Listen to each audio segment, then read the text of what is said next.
Assalamualaikum warahmatullahi wabarakatuh. Perkenalkan, nama saya Amanda Julia Indah Permana Putri, NPM C1A211007. Saya dari Fakultas Hukum kelas karyawan semester 3. Baik, saya akan menjelaskan tentang Group of 20 atau G20. Latar belakang G20 ini, G20 atau Group of 20 adalah organisasi yang melibatkan Menteri Keuangan atau Gubernur Bank Sentral hingga kepala negara atau pemerintahan dari negara anggotanya untuk bertemu dan membahas isu-isu global secara informal. Dibentuk pada tahun 1999, anggota dari G20 ini terdiri dari Argentina, Amerika Serikat, Australia, Brazil, Kanada, Cina, Prancis, Jerman, India, Indonesia, Italia, Jepang, Meksiko, Korea Selatan, Afrika Selatan, Rusia, Arab Saudi, Turki, Inggris, dan Uni Eropa. Bersama seluruh anggota ini, G20 melibatkan 85% dari perekonomian dunia dan 2/3 dari populasi dunia. Lalu, apa aja sih sejarah G20 ini? Awalnya, G20 ini didahului dengan dibentuknya G5 yang terdiri dari Jepang, Jerman, Inggris, Prancis, dan Amerika Serikat pada tahun 1970. Dengan maksud dan tujuan yang sama, yakni membahas dan berdiskusi mengenai isu ekonomi global dengan suasana informal. Seiring berkembangnya isu-isu global, G5 ini dituntut untuk semakin memperluas keanggotaannya bagi negara-negara lain pada tahun 1975. Menteri Keuangan dari anggota G5 ini ditambah Italia membentuk menjadi G6, yang ditambah oleh Kanada kemudian setahun ke depan, yang menjadikannya sebagai G7. Wacana ini untuk menciptakan G20 mulai muncul di antara anggota G7 dengan pro dan kontra di mana-mana. Kanada mendukung penuh membuat organisasi tersebut meskipun sempat ditolak oleh Prancis dan Italia. Namun, krisis keuangan yang melanda Asia pada tahun 1997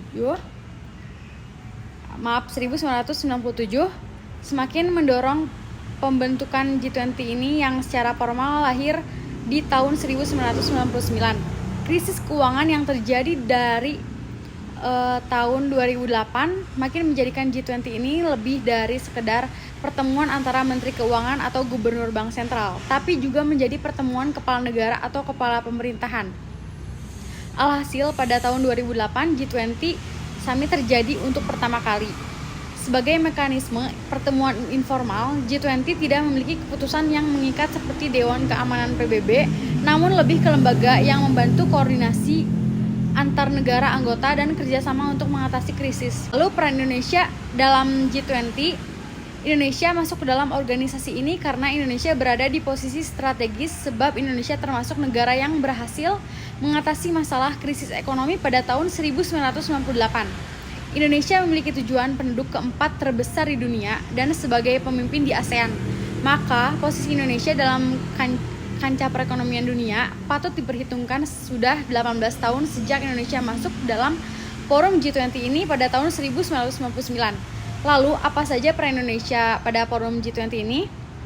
Peran Indonesia dalam G20 ini senantiasa mengedepankan kemajuan perekonomian negara dan mendukung terciptanya kestabilan perekonomian global. Dilansir dari situs Kementerian Luar Negeri, Indonesia pernah memberikan beberapa usulan dalam forum G20, diantaranya usulan pembentukan Global Expenditure Support Fund, menghindari pembahasan exit strategi, paket stimulus fiskal yang dapat merugikan negara berkembang, dan mendorong tercapainya konsensus selaku bridge builder. Pada tahun ini, Indonesia memiliki prioritas bahasan untuk konferensi tingkat tinggi KTT G20. Prioritas itu diantaranya peningkatan pertumbuhan ekonomi sebesar 2% dalam kurun waktu 5 tahun mulai tahun 2014 sampai 2018, meningkatkan akses pada sumber energi bersih dan energi pembaharuan di kawasan Asia Pasifik, kerjasama internasional dalam upaya pemberantasan korupsi dan mencapai stabilitas makroekonomi dan sistem keuangan global, dan mendorong inisiatif digitalisasi pada sektor ekonomi kreatif guna melaksanakan pemerataan kesejahteraan. Arti penting G20 bagi Indonesia. G20 dapat menjadi forum untuk membawa berbagi prioritas pembangunan seperti peningkatan infrastruktur, ketahanan pangan dan energi. Lalu Indonesia G20 juga membantu stabilitas perekonomian global yang tentunya juga berdampak.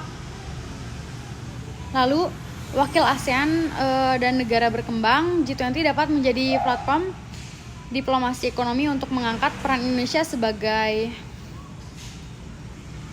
Lalu masukan Indonesia dapat memberikan dampak praktis bagi perekonomian global.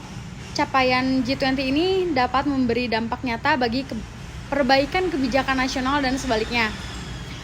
Lalu pendapat saya tentang G20 sebagai anggota. Indonesia seharusnya lebih mampu menyuarakan kepentingan nasional dan regionalnya. Misalnya yang terkait dengan masalah investasi, utang, kemiskinan, lingkungan, dan pengangguran di G20 ini, Indonesia kini tidak lagi menjadi penonton tapi pemain. Namun untuk menjadi pemain yang diperhitungkan, banyak faktor yang perlu diperbaiki. Bila tidak, Indonesia akan menjadi pemain yang berada di luar lapangan. Baik, terima kasih. Wassalamualaikum warahmatullahi wabarakatuh.